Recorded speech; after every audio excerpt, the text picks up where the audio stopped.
নবীর প্রিয় সাহাবী বিলাল রাদিয়াল্লাহু তাআলা আনহু, তার অন্তরের মধ্যে আল্লাহর ভালোবাসা, আল্লাহর নবীর ভালোবাসা, আল্লাহর কোরআনের ভালোবাসা, নবীর হাদিসের ভালোবাসা দিয়ে তার অন্তরটা পরিপূর্ণ ছিল। যার কারণে একজন সাহাবী, দুনিয়ার সম্পদ, দুনিয়ার ক্ষমতা কিচ্ছু ছিল না, এরপরেও ওই সাহাবীকে আল্লাহর হাবিব এত ভালোবাসতেন, এত ভালোবাসতেন, এত ভালোবাসতেন। ইসলামের মধ্যে যখন আজানের নিয়ম, যখন প্রথা যখন চালু হয়, সর্বপ্রথম মসজিদে নববীতে মুয়াজ্জিন হিসাবে আল্লাহর নবী নিয়োগ দিয়েছিলেন হযরতে বিলাল রাদিয়াল্লাহু তাআলা আনহুকে। হযরতে বিলাল একজন একনিষ্ঠ মুমিন ছিলেন। বিলালে হাবশী দুনিয়ার কোনো পাগল ছিলেন না, পরকালের পাগল, আল্লাহর পাগল। যার কারণে আল্লাহ তাআলা বিলালে হাবশীকে দুনিয়ার জগতে এত দামি বানিয়েছিলেন। আল্লাহর হাবিব যখন, বর্তমান যে মাসটা আমরা অতিক্রম করছি, রজব মাস, এই রজব মাসে আল্লাহর হাবিব দুনিয়ার বুক থেকে যখন আরশে আজিমে পৌঁছেন, যখন মেরাজে যান, আল্লাহর হাবিবকে আল্লাহ রাব্বুল আলামিন জান্নাত আর জাহান্নাম দেখান। জান্নাতের মধ্যে যখন ঘোরেন, জান্নাতের মধ্যে ঘুরে ঘুরে দেখতেছে, আল্লাহর হাবিব হঠাৎ করে জান্নাতের মধ্যে টক টক টক টক আওয়াজ শুনতেছেন, কে যেন হাঁটতেছে। আল্লাহর হাবিব চতুর্দিকে তাকালেন, কাউকে দেখা যায় না। জিব্রাইলকে জিজ্ঞাসা করলেন, ভাই জিব্রাইল, জান্নাতের মধ্যে তো কাউকে দেখতে পাই না, কিসের আওয়াজ আসতেছে? মনে হয় যেন জান্নাতের মধ্যে কেউ ঘুরতেছে। হযরতে জিব্রাইল আলাইহিস সালাতু ওয়াস সালাম বলেন, ইয়া রাসূলুল্লাহ, ইয়া হাবিবাল্লাহ, আপনি জান্নাতের মধ্যে হাঁটার যে আওয়াজটা শুনতেছেন, এটা তো অন্য কেউ নয়, আপনার প্রিয় সাহাবী হযরতে বিলাল রাদিয়াল্লাহু তাআলা আনহুর হাঁটার আওয়াজ। আম্মা বা'দু ফাকাদ ক্বালাল্লাহু তাআলা ফি কালামিহিল মাজিদ ওয়া ফুরকানিহিল হামিদ। সকলে আমার সাথে পড়ি, আউযু বিল্লাহি মিনাশ শাইতানির রাজীম। বিসমিল্লাহির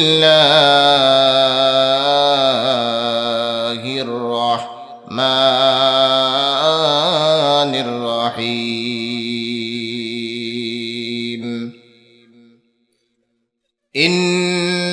الذين قالوا ربنا الله ثم استقاموا تتنزل عليهم الملائكة ألا تخافوا ولا تحزنوا وأبشروا بالجنة التي كنتم توعدون. قال النبي صلى الله عليه وسلم: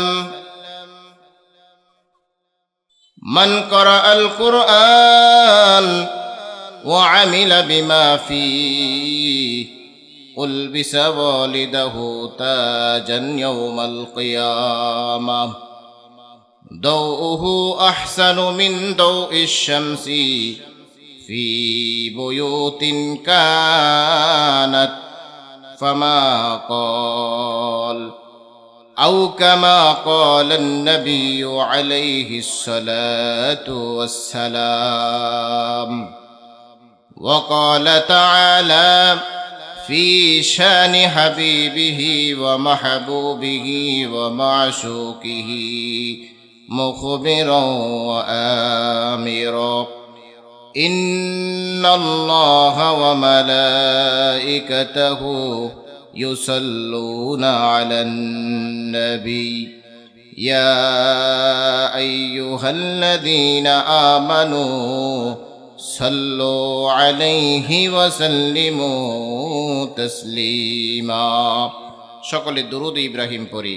اللهم صل على محمد وعلى آل محمد كما صليت على إبراهيم وعلى آل إبراهيم إنك حميد مجيد اللهم بارك على محمد وعلى آل محمد كما باركت على إبراهيم وعلى آل إبراهيم إنك حميد مجيد بلغ العلا بكماله كشف الدجى بجماله حسنت جميع خصاله صلوا عليه وآله الحمد لمن قدر خيرا وخبالا الحمد لمن قدر خيرا وخبالا والشكر لمن صور حسنا وجمالا والشكر لمن صور حسنا وجمالا فرد صمد عن صفة الخلق بري رب أزلي خلق الخلق كمالا رب أزلي خلق الخلق كمالا لا زد ولا ند ولا حد لمولاه لا جد ولا ند ولا حد لمولاه الآن كما كان ولم يلق زوالا الآن كما كان ولم يلق زوالا لا مثل ولا شبه ولا كفو لمولاه لا والد ولا ولد ولا عم وخالا لا والد ولا ولد ولا عم وخالا تو مرد مسلمان ہو تو مرد مسلمان تو مرد مسلمان ہو تو مرد مسلمان ایک ہاتھ میں تلوار ہو ایک ہاتھ میں قرآن ایک ہاتھ میں تلوار ہو ایک ہاتھ میں قرآن আলহামদুলিল্লাহ ঐতিহ্যবাহী পানিরকল শামসুল উলুম নুরানি ও হাফিজি মাদ্রাসার উদ্যোগে আয়োজিত 2 রাত ব্যাপী ঐতিহাসিক তাফসীরুল কোরআন মাহফিলের প্রধান অতিথি বিশেষ অতিথিবৃন্দ উপস্থিত আমার শ্রদ্ধেয় উস্তাদ জনাব হযরত মাওলানা রুহুল আমিন সাহেব বারাকাল্লাহু ফি হায়াতি আরো উপস্থিত আছেন জাতির মাথার মুকুট হযরতে উলামায়ে কেরাম আইম্মায়ে মাসাজিদ আশিকিন জাকিরিন শাকিরিন মুহিব্বিন মুরব্বিয়ানে আযম কলিজার টুকরা যুবক বন্ধুগণ স্নেহের ছোট ভাই পর্দার আড়ালের অবস্থানরত মা ও বোনেরা আল্লাহ রাব্বুল আলামিনের দরবারে লাখ কোটি শুকর ও সুজুদ যে মহান রব্বুল আলামিন আমাদেরকে জান্নাতের একটি বাগানে আসার ও বসার তৌফিক দান করেছেন সে মহান রব্বুল আলামিনের দরবারে অন্তরন্তস্থল থেকে উচ্চ স্বরে একবার কালিমাতুশ শুকর আদায় করি আলহামদুলিল্লাহ। আমরা আজকের এই জান্নাতের বাগানে আসতে পেরে বসতে পেরে খুশি না বেজার? খুশির আওয়াজ আসতে হয় না জোরে হয়? এই জন্য আরেকটু আওয়াজ দিয়ে আল্লাহকে খুশি করার জন্য উচ্চ কণ্ঠে আরেকবার রব্বে কারীমের দরবারে শুকর আদায় করি আলহামদুলিল্লাহ। বর্তমান জমানায় দ্বীনের মজলিসে মাহফিলে আসতে পারা বসতে পারা এটা অনেক বড় নিয়ামত। কারণ বর্তমান সময়টা চলছে ফিতনা ফাসাদের জমানা, গুনাহের জমানা। বর্তমান সময়টা চলছে দুনিয়াদারীদের জমানা। দ্বীনের প্রতি মানুষের আগ্রহ নাই, মাহফিলের প্রতি আগ্রহ নাই। কি বলেন, আসেনি?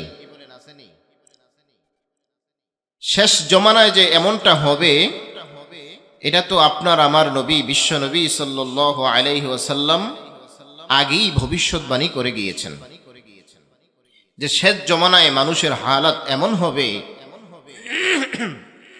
মানুষ সকালবেলা মুমিন হয়ে ঘর থেকে বের হবে, সন্ধ্যাবেলা কাফের হয়ে ঘরের ভিতরে প্রবেশ করবে। নাউযুবিল্লাহি মিন যালিক। সন্ধ্যাবেলা ঘরে মুমিন হয়ে প্রবেশ করবে, সকালবেলা কাফের হয়ে বের হবে।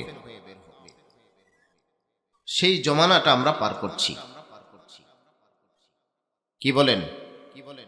কারণ ঈমানটা হচ্ছে একটা সূক্ষ্ম বিষয়, আকীদার বিষয়, বিশ্বাসের বিষয়।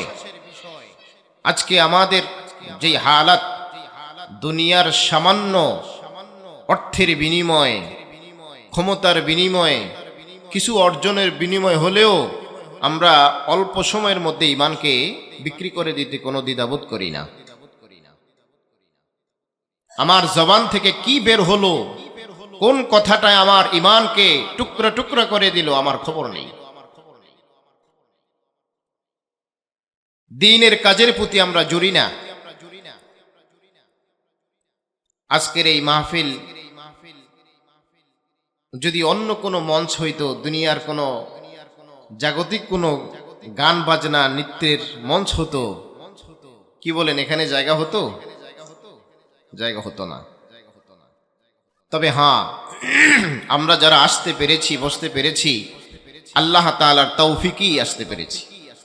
কারণ দ্বীনের কাজ করা অত সহজ নয়। আল্লাহ যাকে ভালোবাসেন তাকেই আসার তৌফিক দেন। এজন্য আমি আমার মাইকের আওয়াজ যতটুকু যায়, মুসলমান ভাইদের প্রতি আমার আহ্বান থাকবে, আজকের এই মাহফিল 2 দিনের শেষ মাহফিল। হয়তোবা আগামীকাল আপনি আমি বেঁচে থাকবো কিনা কোনো গ্যারান্টি নেই। কি বলেন, আছে? এমনকি এই মাহফিল থেকে আমরা সুস্থতার সাথে বাড়িতে পৌঁছতে পারবো, এটারও কোনো গ্যারান্টি আছে? কোনো গ্যারান্টি নেই। দুনিয়া বড় নিষ্ঠুর। আমরা যত দুনিয়ার জন্য পাগল হই না কেন, দুনিয়া আপনার আমার জন্য পাগল না। আমি আপনি দুনিয়ার জন্য পাগল, কিন্তু আপনার আমার দেহে থেকে রুহুটা যখন বের হয়ে যাবে, 1 মিনিটের জন্য দুনিয়া আপনাকে আমাকে রাখতে চাইবে না। দুনিয়া বলবে সরো, আমি তার থেকে পৃথক হয়ে যাই। আপনার আত্মীয় স্বজন, ছেলে সন্তান, স্ত্রী, সম্পদ, আপনার পদ পদবী, ক্ষমতা, সব কিছু আপনার থেকে বিচ্ছিন্ন হয়ে যাবে 1 মিনিটের মাথায়। কথা কি ঠিক বললাম? আপনার সম্পদ 1 মিনিট আগে আপনি মালিক ছিলেন, রুহুটা বের হয়ে যাবে, আপনার ওয়ারিশরা চতুর্দিকে এসে বসবে আর বলবে এই সম্পদের মালিক আমরা। এমনকি আপনার শরীর থেকে কালো একটা তাগা, সুতা, এটাও পর্যন্ত কেটে রেখে দিবে। অথচ আপনি আমি দুনিয়ার জন্য পাগল। सूरज ने दिया अपने शुआओं को ये पैगाम, सूरज ने दिया अपनी शुआओं को ये पैगाम, दुनिया की अजब चीज कभी सुबह कभी शाम, दुनिया की अजब चीज कभी सुबह कभी शाम, दुनिया में हो दुनिया का तलबगार नहीं हो, बाजार से गुजर हो खरीदार नहीं हो, बाजार से गुजर हो खरीदार नहीं हो। यही हम सब मुसाफिर हैं, कब्र आखिर ठिकाना, कोई आगे रवाना है, कोई पीछे रवाना, कोई आगे रवाना है कोई पीछे रवाना। এরে মুসলমান, আজকে আমরা দুনিয়ার জন্য পাগল, অথচ এই দুনিয়া আপনাকে আমাকে 1 মিনিটের জন্য রক্ষা করবে না। দুনিয়ার সম্পদ, দুনিয়ার ক্ষমতা, টাকা পয়সা, অর্থকড়ি সব কিছু বিচ্ছিন্ন হয়ে যাবে। মৌত যখন আপনার আমার সামনে আসবে, তখন ঈমান ছাড়া আমার আর কোনো কিছুই কাজে লাগবে না। ও মুসলমান, ভালো করে বুঝে রাখুন, এই পৃথিবীর বুকে আল্লাহ রাব্বুল আলামিন যত সম্পদ দিয়েছেন, আসমানের নিচে জমিনের উপরে যত সম্পদ আছে, আল্লাহ রাব্বুল আলামিনের কাছে কোনো সম্পদের দাম নাই, কোনো সম্পদের মূল্য নাই। আল্লাহর কাছে একমাত্র একটা জিনিসের দাম আছে, সেটা হলো মুমিনের, একজন ইমানদারের অন্তরের মধ্যে যে ঈমান আছে, ঈমানের দাম আল্লাহর কাছে আছে। আল্লাহর হাবিব বলেন, আসমানের নিচে জমিনের উপরে যত খনিজ সম্পদ আছে, জমিন আছে, জমিনের পেটের মধ্যে কত ধরনের খনিজ সম্পদ আছে, স্বর্ণের খনি, রৌপ্যের খনি, তেলের খনি, কয়লার খনি আছে না নাই? আল্লাহর হাবিব বলেন, দুনিয়ার সমস্ত সম্পদ যদি এক জায়গায় রাখা হয়, একজন মুমিনের ঈমান যদি এক জায়গায় রাখা হয়, আল্লাহ রাব্বুল আলামিনের কাছে দুনিয়ার সমস্ত সম্পদের চেয়ে ঈমানের, একজন মুমিনের ঈমানের দাম বেশি।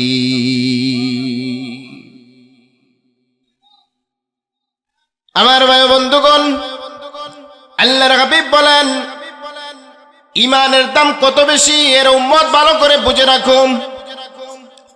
একজন ঈমানদার এই পৃথিবীর বুকে যতদিন থাকবে, আসমান আসমানের জায়গায় থাকবে, জমিন জমিনের জায়গায় থাকবে, চন্দ্র তার গতিতে চলতে থাকবে, সূর্য তার গতিতে চলতে থাকবে, দুনিয়ার নিজাম সব কিছু ঠিক থাকবে।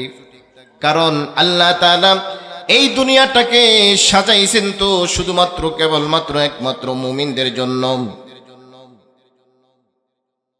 আর যত কাফের মুশরিক বেঈমান আছে, তারা আজকে মুমিনদের উসিলায় খায়া যাইতেছে। قال النبي صلى الله عليه وسلم لو كانت الدنيا تعدل عند الله جناح بعوضة ما سقى كافرا منها شربة ماء।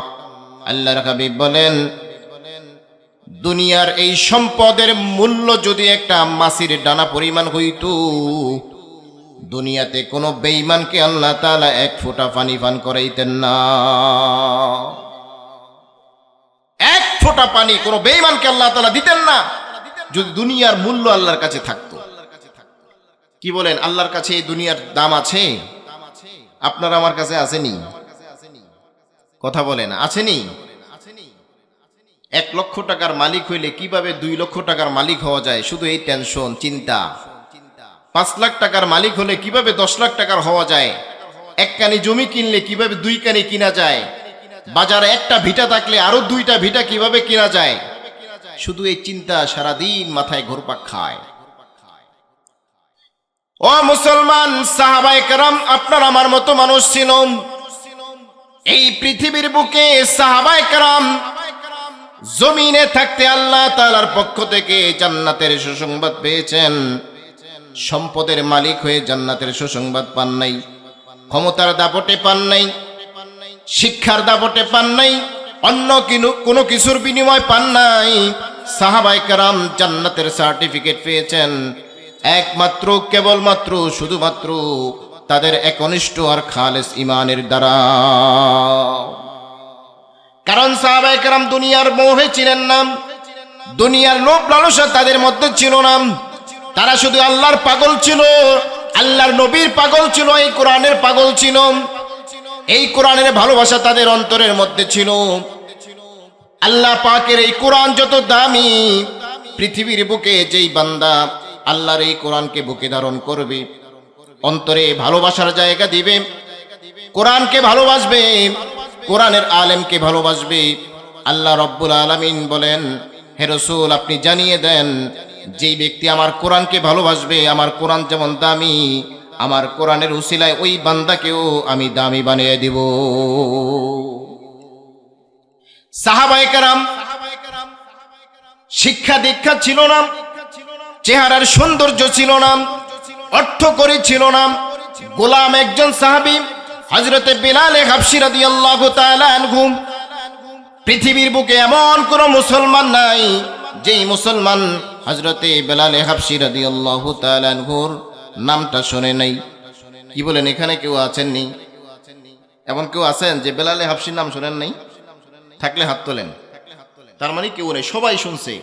অথচ বিলাল হাবশী কেমন সাহাবী ছিলেন? কিতাবের মধ্যে আসছে বিলাল হাবশীর বাবা ছিল গোলাম। তো গোলামের ছেলে তো কি হবে? গোলাম হবে। ছিল না কোনো শিক্ষা দীক্ষা, ছিল না কোনো চেহারার সৌন্দর্য, কালো, নাকটা চ্যাপ্টা, বিশ্রী কুশ্রী ছিল। কিন্তু এই বিলাল হাবশী রাদিয়াল্লাহু তাআলা আনহুর অন্তরটা ছিল ঈমানে পরিপূর্ণ। সুবহানাল্লাহ। হযরতে বিলাল রাদিয়াল্লাহু তাআলা আনহু আল্লাহর নবীর প্রিয় সাহাবী। বিলাল রাদিয়াল্লাহু তাআলা আনহু না ছিল কোনো শিক্ষা দীক্ষা, না ছিল কোনো ক্ষমতা, না ছিল কোনো সৌন্দর্য, না ছিল কোনো সম্পদ, কিছুই ছিল না, দুনিয়ার কিছুই ছিল না রে বাবা। কিন্তু বিলাল হাবশীর একটা জিনিস ছিল, সেটা ছিল ঈমান। তার অন্তরের মধ্যে আল্লাহর ভালোবাসা, আল্লাহর নবীর ভালোবাসা, আল্লাহর কোরআনের ভালোবাসা, নবীর হাদিসের ভালোবাসা দিয়ে তার অন্তরটা পরিপূর্ণ ছিল। যার কারণে একজন সাহাবী, দুনিয়ার সম্পদ, দুনিয়ার ক্ষমতা কিচ্ছু ছিল না, এরপরেও ওই সাহাবীকে আল্লাহর হাবিব এত ভালোবাসতেন, এত ভালোবাসতেন, এত ভালোবাসতেন। ইসলামের মধ্যে যখন আজানের নিয়ম, যখন প্রথা যখন চালু হয়, সর্বপ্রথম মসজিদে নববীতে মুয়াজ্জিন হিসাবে আল্লাহর নবী নিয়োগ দিয়েছিলেন হযরতে বিলাল রাদিয়াল্লাহু তাআলা আনহুকে। হযরতে বিলাল একজন একনিষ্ঠ মুমিন ছিলেন। বিলাল হাবশী দুনিয়ার কোনো পাগল ছিলেন না, পরকালের পাগল, আল্লাহর পাগল। যার কারণে আল্লাহ তাআলা বিলাল হাবশীকে দুনিয়ার জগতে এত দামি বানিয়েছিলেন।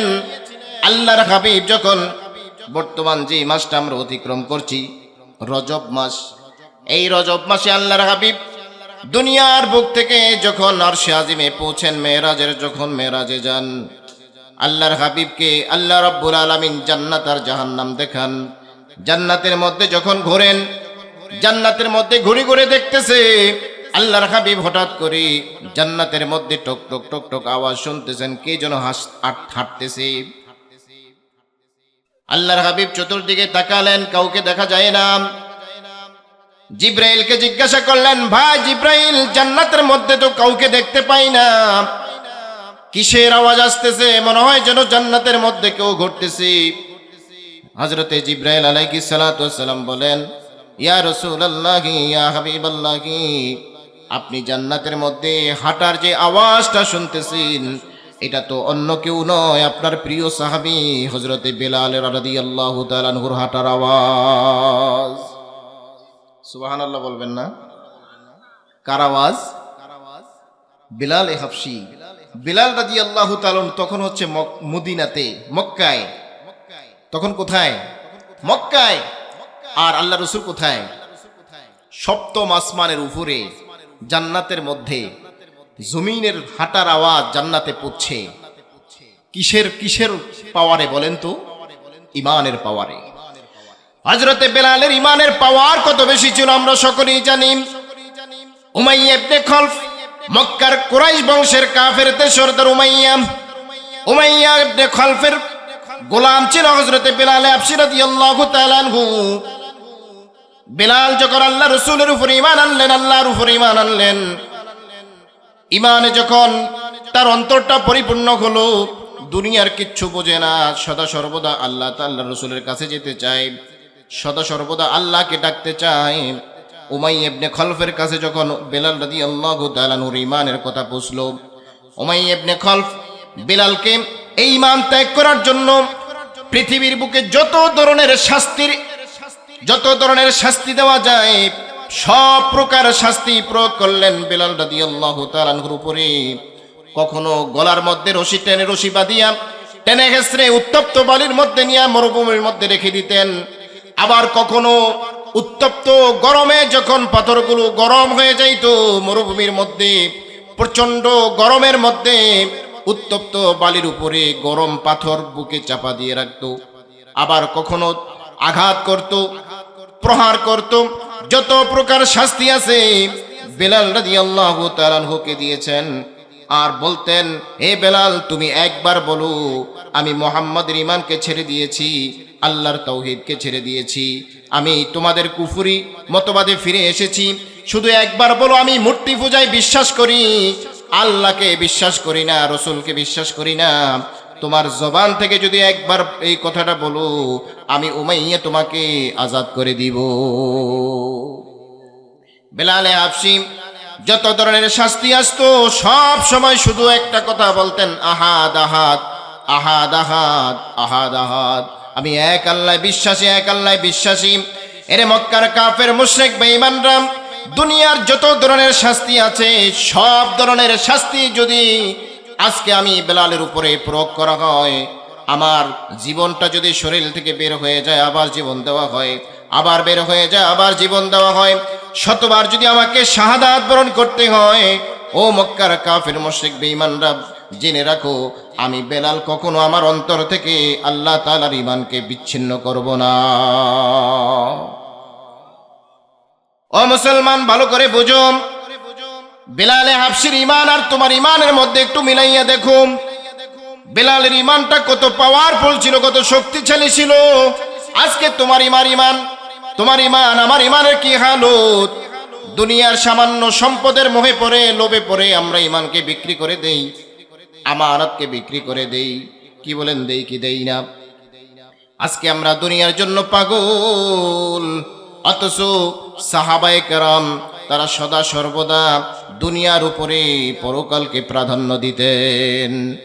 আল্লাহ তাআলা বলেন, বাল তুসিরুনাল হায়াতাদ দুনিয়া ওয়াল আখিরাতু খায়রু ওয়া আবকা। হে পৃথিবীর মানুষ, তোমরা দুনিয়াকে প্রাধান্য দাও, অথচ দুনিয়া যে ক্ষণস্থায়ী, দুনিয়াতে তোমরা চিরস্থায়ী কেউ থাকতে পারবে না। সকলেই তোমরা এই কথা জানো, জানা সত্ত্বেও তারপরেও বারবার তোমরা পরকালের উপর দুনিয়াকে প্রাধান্য দিয়ে থাকো। ও মুসলমান, সাহাবায়ে কেরামের ঈমানের বদৌলতে তারা দামি হয়েছেন। হযরতে বিলাল হাবশী রাদিয়াল্লাহু তাআলা আনহু যখন মদিনার মসজিদে আজান দিতেন, আল্লাহর নবীর প্রতি তার ভালোবাসা কি পরিমাণ ছিল। আল্লাহর হাবিব যখন ইন্তেকাল করেন, আল্লাহর হাবিব ইন্তেকাল করার পরে বিলাল হাবশী রাদিয়াল্লাহু তাআলা আনহু অন্যান্য দিনের মতো মসজিদে নববীর মিনারায় দাঁড়িয়ে গেলেন আজান দেওয়ার জন্য। আল্লাহু আকবার থেকে শুরু করে আশহাদু আন্না মুহাম্মাদার রাসূলুল্লাহ পর্যন্ত যখন পৌঁছলেন, এতদিন তো বিশ্বনবী দুনিয়ার বুকে জীবিত ছিলেন, আজকে তো বিশ্বনবী দুনিয়াতে নাই, তিনি তো লাশ হয়ে পড়ে আছেন। বিলাল হাবশী রাদিয়াল্লাহু তাআলা আনহু আশহাদু আন্না মুহাম্মাদার রাসূলুল্লাহ পর্যন্ত যখন পৌঁছলেন, সাথে সাথে বিলাল হাবশী বেহুশ হয়ে গেলেন। দু চোখের পানি পড়তেছে, অঝরে কান্না করতেছে, কানতে কানতে বিলাল হাবশী বেহুশ হয়ে যায়, আবার হুঁশ আসে, আবার আজান দেওয়ার চেষ্টা করে, আবার বেহুশ হয়ে যায়, আবার হুঁশ আসে, আবার বেহুশ হয়ে যায়। সর্বশেষ বিলাল হাবশী রাদিয়াল্লাহু তাআলা আনহু মসজিদে নববীতে আর জীবনে আর কখনো আজান দিতে চান নাই, কখনো জীবনে আজান দেন নাই।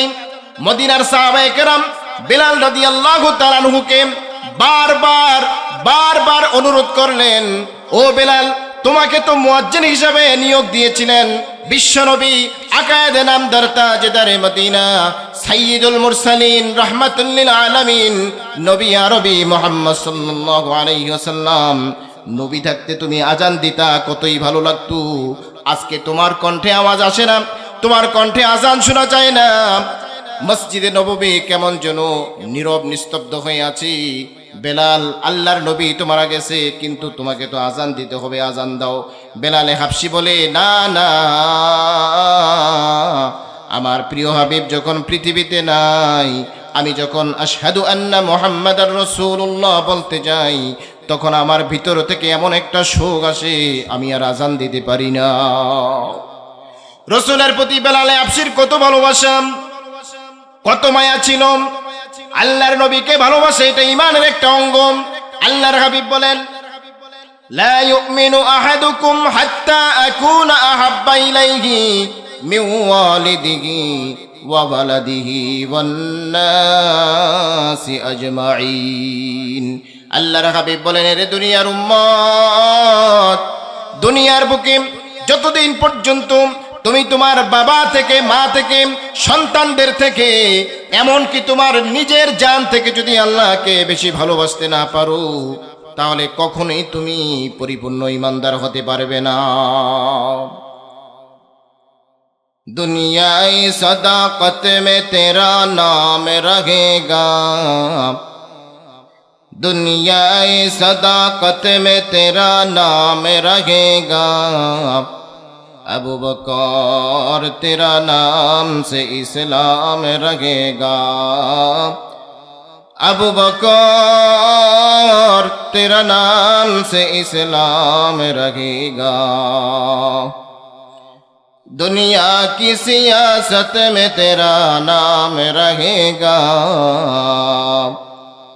दुनिया की सियासत में तेरा नाम रहेगा, उमर तेरा नाम से इस्लाम रहेगा, उमर तेरा नाम से इस्लाम रहेगा। दुनिया की शुजाअत में तेरा नाम रहेगा, दुनिया की शुजाअत में तेरा नाम रहेगा, उस्मान तेरा नाम से इस्लाम रहेगा,